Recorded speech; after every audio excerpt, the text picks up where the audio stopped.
करीब 5000 साल पहले समुद्र के बीच बसी थी एक भव्य नगरी, जहां बड़े बड़े 9 लाख से भी ज्यादा महल थे, जिसमें हीरे और सोने के साथ ही 7 और भी कई अमूल्य रत्नों से कारीगरी की गई थी। ये शहर इतनी ज्यादा वेल प्लान थी कि आज के बड़े बड़े शहर इसके सामने फेल हैं। लेकिन फिर एक दिन अचानक ये भव्य शहर देखते ही देखते समुद्र में समा गया। अब समय में आगे आते हैं। ये बात है 1983 की। गुजरात के ओखा तट के पास अरब सागर की लहरें एक अजीब सी बेचैनी के साथ किनारे से टकरा रही थी।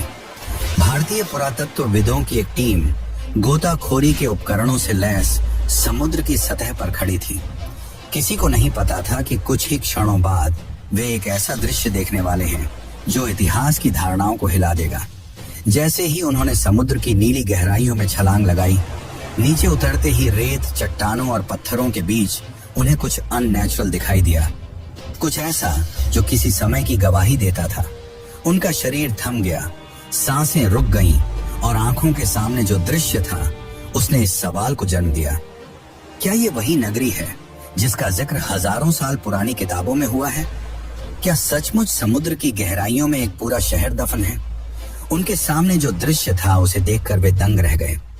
बड़ी बड़ी चट्टानें, ऊंची ऊंची दीवारें जिनमें भव्य कारीगरी की गई थी, मानो पानी के अंदर पूरा शहर बसा हो। ये कुछ और नहीं बल्कि ये थी श्री कृष्ण की डूबी हुई नगरी द्वारका। दोस्तों, बहुत पहले से ही महाभारत और रामायण जैसे दिव्य ग्रंथों को मिथ यानी कि किस्से और कहानियों की तरह बताया जाता है, और उन्हीं एक किस्से कहानियों में लिखी थी इस भव्य नगरी द्वारका के बारे में, और इसे भी बहुत समय से काल्पनिक कहानी की तरह ही बताया गया। लेकिन जब 1983 में डॉक्टर SR राव और उनकी टीम ने इस नगरी को खोज निकाला, तो इसने उन लोगों को सोचने पर मजबूर कर दिया जो इसे सिर्फ मिथ मानते थे। डॉक्टर SR राव ने डिटेल्ड आर्कियोलॉजिकल सर्वे और रिसर्च के बाद यह कंफर्म किया कि यह वही द्वारका नगरी है जिसका वर्णन महाभारत और हरिवंश पुराण में मिलता है। तो आखिर ऐसा क्या हुआ कि द्वारका जैसी समृद्ध शहर एक ही झटके में पानी के अंदर समा गई, और रिसर्च के दौरान डॉक्टर राव और अन्य आर्कियोलॉजिस्ट को ऐसा क्या मिला जिसने उन्हें चौंका के रख दिया? तो आज की इस डॉक्यूमेंट्री में हम जानेंगे उस द्वारका के निर्माण की कहानी जिसे समुद्र की लहरों को भी पीछे छोड़ देना पड़ा था, उस श्राप की सच्चाई जिसे सुनकर स्वर्ग तक कांप उठे थे, और उस ऐतिहासिक खोज की पूरी प्रक्रिया जिसने सदियों पुरानी पौराणिक कथाओं को जमीन या कहिए समुद्र पर लाकर रख दिया। हम जानेंगे कि कैसे डॉक्टर SR राव और उनकी टीम ने समुद्र की गहराइयों में उतरकर उस नगरी के अवशेष खोज निकाले जिसे लोग सिर्फ कहानी मानते थे। हम यह भी देखेंगे कि कैसे आधुनिक काल में वैज्ञानिकों ने समुद्री तल में हजारों साल पुरानी दीवारें, स्तंभ, लंगर और कलाकृतियां खोजी जिनकी तारीखें महाभारत युद्ध से मेल खाती हैं। तो चलिए इस रोमांचक सफर की शुरुआत करते हैं, जहां पुराण, पुरातत्व और विज्ञान मिलकर उस नगरी की कहानी सुनाएंगे जो हजारों साल पहले स्वर्णिम थी, फिर श्रापित हुई और अंत में लहरों में समा गई। लेकिन उससे पहले अगर आपको वीडियो अच्छी लग रही है तो इसे लाइक करके कमेंट में हरे कृष्णा जरूर लिखें।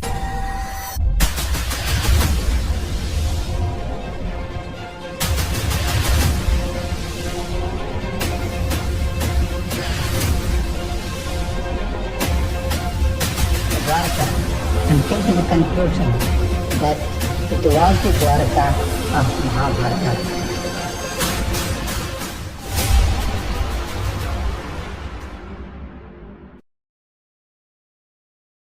बहुत समय पहले जब मथुरा में कंस का आतंक अपनी चरम पर था, तब श्री कृष्ण ने कंस का वध कर नगर वासियों को उसके अत्याचार से मुक्त किया, जिसके बाद श्री कृष्ण मथुरा में ही बस गए। लेकिन कंस की मृत्यु से क्रोधित होकर कंस के ससुर जरासंध ने मथुरा पर लगभग 17 बार हमले किए। हालांकि इन हमलों में जीत श्री कृष्ण की ही हुई, पर बार बार इन हमलों से परेशान होकर श्री कृष्ण ने मथुरा छोड़कर चले जाना ही उचित समझा, और इस निर्णय ने उन्हें प्रेरित किया एक असाधारण नगरी के निर्माण करने का, जो थी द्वारका। श्री कृष्ण समुद्र तट पर गए और समुद्र देव से प्रार्थना की, हे वरुण देव, मुझे मेरी प्रजा के लिए शांति और सुरक्षा चाहिए। मुझे अपनी गोद से एक टुकड़ा भूमि दो जहां मैं एक नई नगरी बसाऊं। वरुण देव मुस्कुराए और उन्होंने श्री कृष्ण को समुद्र के बीच 12 योजन यानी कि लगभग 153.6 किलोमीटर भूमि दान में दी, जिसके बाद गॉड ऑफ आर्किटेक्ट यानी कि भगवान विश्वकर्मा को इस नगरी के भव्य निर्माण का कार्य सौंपा गया। अंततः उन्होंने इस भव्य नगरी का निर्माण संपन्न किया। महलों की ऊंचाई जैसे आकाश को छू रही थी। दीवारें सोने की थीं, फर्श चांदी के। नगर के चारों ओर विशाल द्वार थे, इसीलिए इस नगरी का नाम पड़ा द्वारका यानी द्वारों का नगर। हवाओं में सुगंधित फूलों की खुशबू थी, गलियों में मोर नाचते थे और बीचों बीच बना श्री कृष्ण का महल तो ऐसा प्रतीत होता था मानो स्वर्ग पृथ्वी पर उतर आया हो। नगर की सड़कों को इस तरह से बनाया गया था कि वे सीधे बंदरगाह तक पहुंचती थीं। समुद्र से व्यापार के लिए विशेष गोदियां बनाई गईं, जहां जहाज आसानी से आ जा सकें। शहर में जल आपूर्ति के लिए सिंचाई प्रणाली थी, जो उस काल में अत्यंत दुर्लभ मानी जाती थी। स्वच्छ जल के तालाब, हरे भरे बाग और सजे हुए बाजार इस नगरी को न केवल सुंदर बल्कि पूरी तरह आत्मनिर्भर बनाते थे। भागवत पुराण के अनुसार द्वारका में कुल 900 से अधिक भव्य महल थे, जो चंद्रकांत, हीरा, मणि और सोने से बने थे। श्री कृष्ण ने स्वयं उन महलों को अपने प्रियजनों के लिए बनवाया था। बलराम, रुक्मिणी, सत्यभामा, जाम्बवती और अन्य रानियों के लिए अलग अलग राजमहल।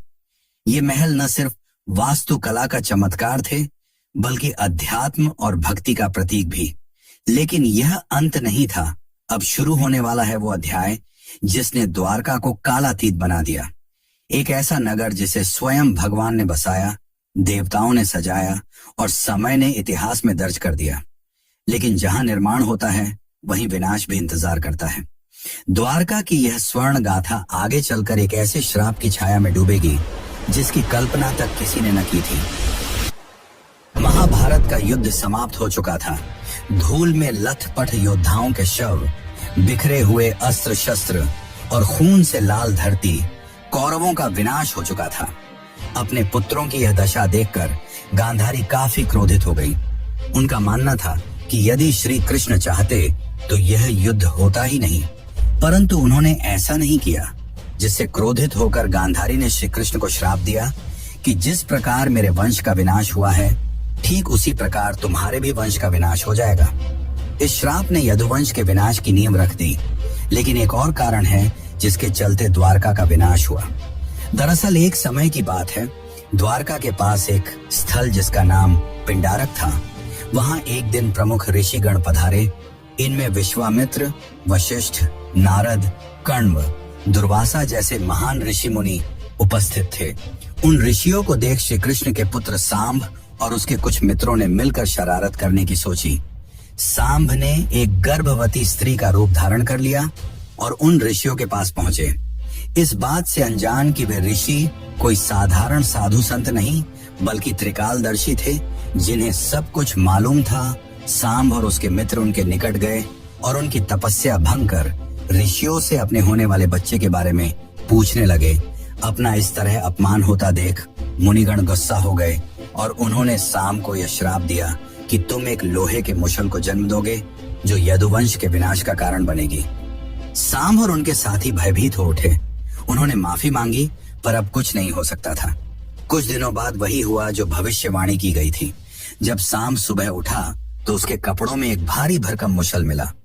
यह दृश्य देख यदुवंशी चिंतित हो उठे और जब यह बात श्री कृष्ण के नाना राजा उग्रसेन को पता चली तो उन्होंने मुशल के छोटे छोटे टुकड़े कर समुद्र में फेंकने का आदेश दिया।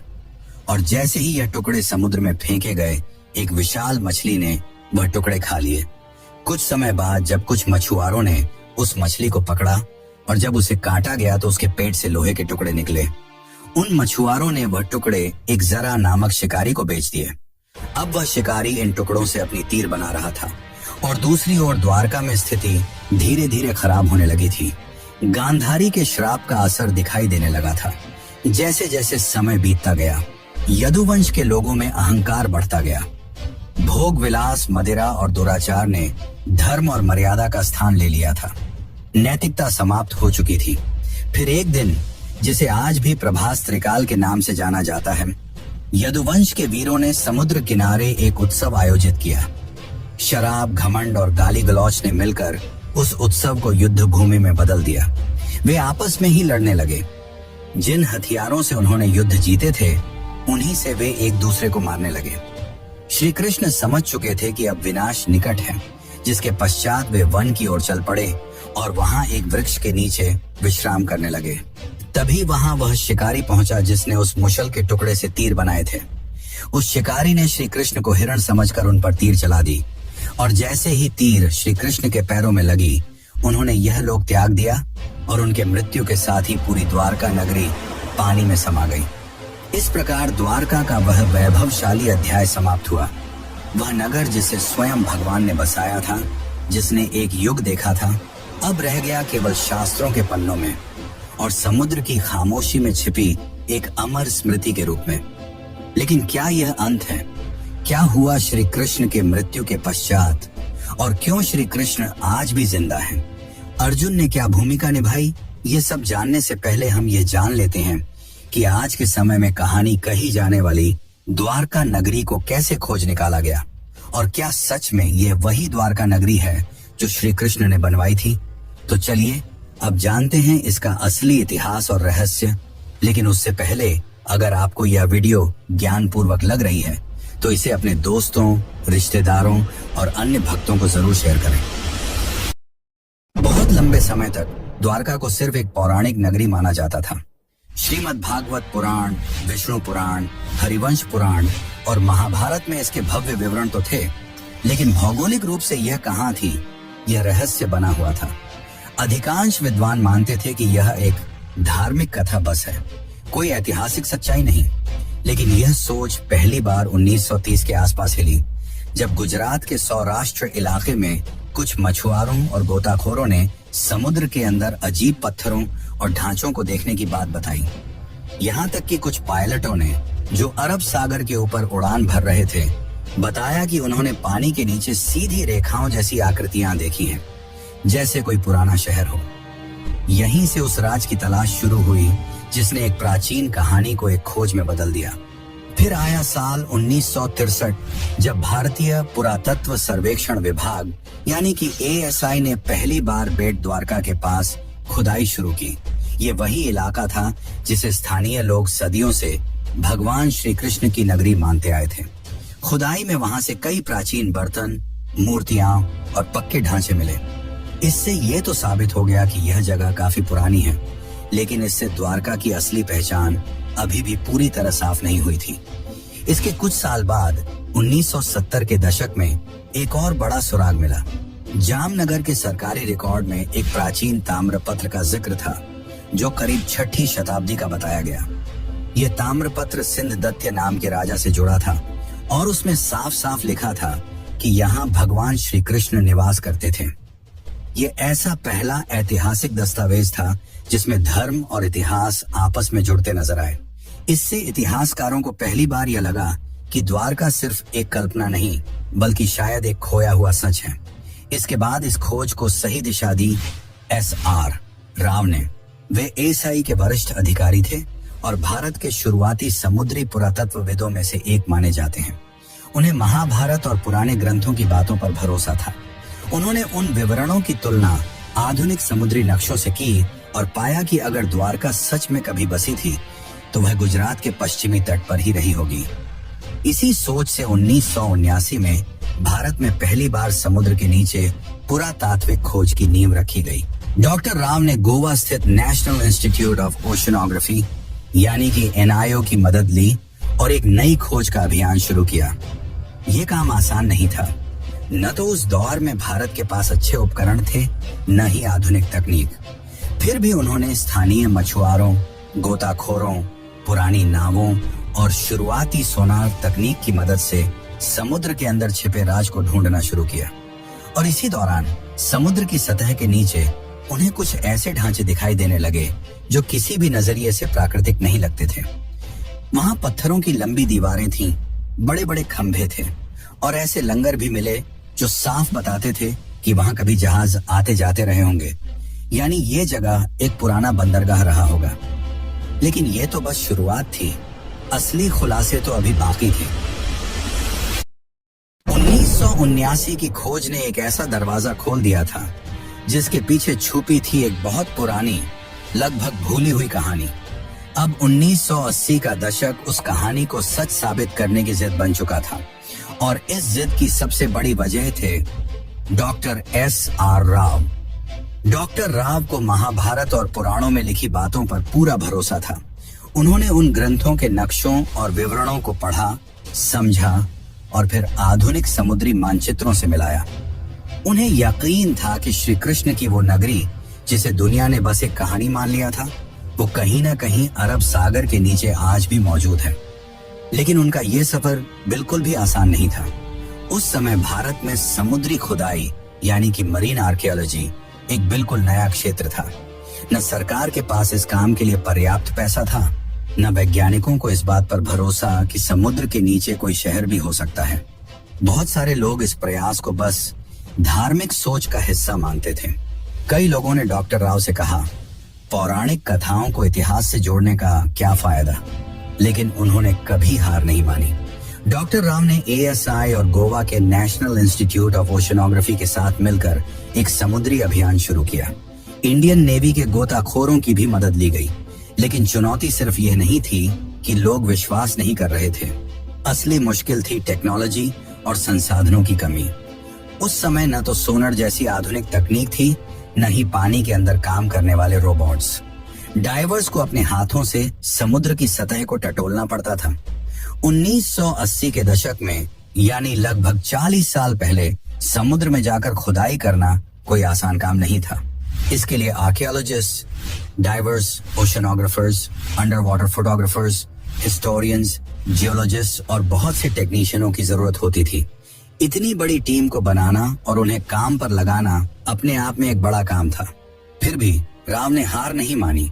फंडिंग की इतनी कमी थी कि उन्होंने अपने वेतन से टीम का खाना तक खरीदा। उन्होंने सिर्फ 800 रुपए में एक्सपीडिशन शुरू किया था, और ये भी उन्हें छोटे छोटे फंड्स इकट्ठा करके मिले थे। वह चाहते थे कि सरकार एक स्थायी समुद्री पुरातात्विक इकाई बनाए, लेकिन यह इतना भी आसान नहीं था। 1983 से 1992 के बीच राव की टीम ने लगभग 12 बार समुद्र में जाकर खुदाई की। खोज के लिए बेट द्वारका और आसपास के इलाकों को चुना गया, और फिर एक एक कर सामने आने लगे ऐसे सबूत जिन्होंने न सिर्फ भारत को बल्कि पूरी दुनिया को चौंका दिया। गोताखोरों ने समुद्र के तल से लगभग 30 मीटर नीचे 560 मीटर लंबी पत्थरों की दीवार खोज निकाली। ये कोई प्राकृतिक बनावट नहीं थी, ये इंसानों द्वारा बनाए गए शहर की दीवार थी। उसकी बनावट वैसी ही थी जैसी महाभारत में द्वारका के वर्णन में मिलती है। फिर मिले 30 से भी ज्यादा पत्थर के खंभे, जो शायद किसी महल या भवन का हिस्सा रहे होंगे। ऐसे लंगर यानी कि एंकर्स मिले, जिनसे पता चलता था कि वहां से नौकाएं चला करती थीं। कुछ 3 छेद वाले एंकर भी मिले, जो उस समय की एडवांस नेविगेशन को दिखाते थे। इसके अलावा सील, लोहे और पीतल की वस्तुएं और मिट्टी के बर्तन भी मिले। इनकी कार्बन डेटिंग और थर्मोलुमिनेसेंस डेटिंग से पता चला कि यह चीजें 1500 ईसा पूर्व से लेकर 3000 ईसा पूर्व के बीच की हैं। और तो और एक बर्तन तो 9000 साल पुराना निकला, जिसने वैज्ञानिकों को भी हैरान कर दिया। परंतु दुनिया भर के बहुत सारे इतिहासकारों ने इसे मानने से इनकार कर दिया। उन्हें यह एक माइथ रिवाइवल यानी सिर्फ धर्म को प्रचारित करने की कोशिश लगी। लेकिन डॉक्टर राव का जवाब साफ था, मैं ग्रंथों को धार्मिक किताबें नहीं, ऐतिहासिक दस्तावेज मानता हूँ। जब रोम, एथेंस और बाबुल जैसे शहरों की खुदाई हो सकती है, तो द्वारका की क्यों नहीं? साल 1990 आते आते टीम को 500 से ज्यादा आर्टिफैक्ट्स, एंशिएंट हार्बर वॉल्स और एक सुनियोजित शहर के संकेत मिल चुके थे। अब यह बात लगभग तय हो गई थी। द्वारका कोई कल्पना नहीं, वह एक असली, समृद्ध और व्यवस्थित सभ्यता थी जो समुद्र में समा गई। लेकिन अभी तो सिर्फ सतह खुली थी। असली राज तो समुद्र के और अंदर छुपा था, और वहीं से शुरू होता है अगला अध्याय। 1990 तक डॉक्टर S.R. राव और उनकी टीम ने साबित कर दिया था कि द्वारका सिर्फ एक पौराणिक कथा नहीं, बल्कि एक डूबी हुई सच्ची सभ्यता थी। लेकिन अब जरूरत थी और भी ठोस वैज्ञानिक सबूतों की, ताकि दुनिया भी मान ले कि भगवान श्री कृष्ण की द्वारका असली थी और वाकई समुद्र में समा गई थी। इन सबूतों से यह तो साबित हो गया था कि द्वारका सिर्फ किस्से कहानियों में नहीं बल्कि सच में थी और काफी ज्यादा वेल प्लान थी। लेकिन उस समय फंडिंग की कमी की वजह से इसके रिसर्च को रोक दिया गया। फिर साल 2001 में इस दिशा में एक बहुत बड़ा कदम उठाया गया। भारतीय पुरातत्व सर्वेक्षण और NIOT यानी कि national institute of ocean technology ने मिलकर एक बड़ा वैज्ञानिक अभियान शुरू किया। जगह चुनी गई कच्छ की खाड़ी और बेट द्वारका का इलाका। इस बार अभियान में सिर्फ पुरातत्वविद ही नहीं बल्कि समुद्र वैज्ञानिक, भूगर्भ शास्त्री, नौसेना के गोताखोर, सोनार तकनीक के विशेषज्ञ और इंटरनेशनल कार्बन डेटिंग लैब्स भी जुड़े थे। इस खोज की कमान संभाली थी डॉक्टर आलोक त्रिपाठी, जो ASI के समुद्री पुरातत्व निदेशक थे, और उनके साथ थे डॉक्टर राजीव निगम, जो उस समय CSIR के मरीन साइंस प्रमुख के रूप में काम कर रहे थे। इस बार की खोज पहले से अलग थी। ये हाईटेक थी। इसमें अब सिर्फ आंखों से नहीं बल्कि मशीनों से खोज की जा रही थी। 2001 से 2007 तक समुद्र के अंदर का पूरा हाइड्रोग्राफिक सर्वे किया गया। एडवांस सोनार और सब बॉटम प्रोफाइलर जैसे मॉडर्न उपकरणों से समुद्र की परतों का डिजिटल नक्शा बनाया गया। वैज्ञानिकों ने करीब 40,000 वर्ग मीटर का समुद्र का हिस्सा स्कैन किया और जो मिला उसने सबको हैरान कर दिया। समुद्र की गहराई में मिले ये बहुत बड़े चौकोर पत्थर के ब्लॉक जो किसी नगर की नींव जैसे लगते थे। चूना पत्थर यानी कि लाइमस्टोन के टुकड़े जो शायद किसी शानदार इमारत के अवशेष थे। टेराकोटा सील्स जिन पर पुराने चिन्ह बने थे। पुराने लंगर जो बताते थे कि यहाँ कोई एंशिएंट बंदरगाह था। साथ ही नाली और सिंचाई व्यवस्था जो दिखाती थी कि उस समय का शहर कितनी सोच समझकर बसाया गया था। अब बारी थी सबसे बड़े टेस्ट की, कार्बन डेटिंग की। सभी आर्टिफैक्ट्स को भारत और विदेश की प्रयोगशालाओं में भेजा गया और जब नतीजे आए तो वैज्ञानिकों और इतिहासकारों को भी झटका लगा। कई चीजें करीब 9,000 साल पुरानी निकली, यानी ये तो हड़प्पा सभ्यता से भी पहले की थी। कुछ टुकड़ों की उम्र 5,000 साल तक पुरानी पाई गई, जो महाभारत और द्वापर युग से मेल खाती है। डॉक्टर राजीव निगम ने कहा कि महाभारत में लिखा है कि द्वारका समुद्र से निकाली गई जमीन पर बसी थी और भूगर्भ शास्त्रियों की रिपोर्ट से भी यही पता चला कि समुद्र ने बाद में उसी जमीन को वापस निकाल लिया। सोनर मैपिंग से यह भी पता चला कि जैसे जैसे समुद्र का स्तर बढ़ा, मंदिर और घर धीरे धीरे आगे खिसकते गए, यानी यह एक धीमा और क्रमिक डुबाव था, अचानक नहीं। A.K. सिन्हा ASI के निदेशक ने बताया कि जमीन और समुद्र दोनों जगहों से जो अवशेष मिले हैं उनके आकार, डिजाइन और बनावट में काफी समानता है, जो ये साबित करता है कि ये सब एक ही समय और संस्कृति से जुड़े थे। फिर आया साल 2007 जब नौसेना और ASI ने मिलकर तीसरा सबसे बड़ा अंडर वाटर एक्सकवेशन शुरू किया। पंचकुई बीच के पास से शुरू हुई इस खुदाई में लगभग 2 नॉटिकल मील के दायरे में फैली हुई मंदिरों की दीवारें, महल के खंडहर और जल निकासी प्रणाली मिली।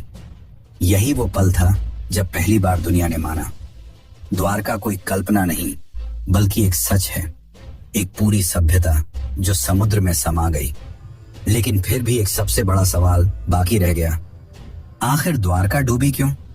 इसका धार्मिक दृष्टिकोण से तो हमने उत्तर जान लिया, अब जानते हैं वैज्ञानिक दृष्टिकोण से, और साथ ही जानेंगे आज के समय की द्वारका के बारे में।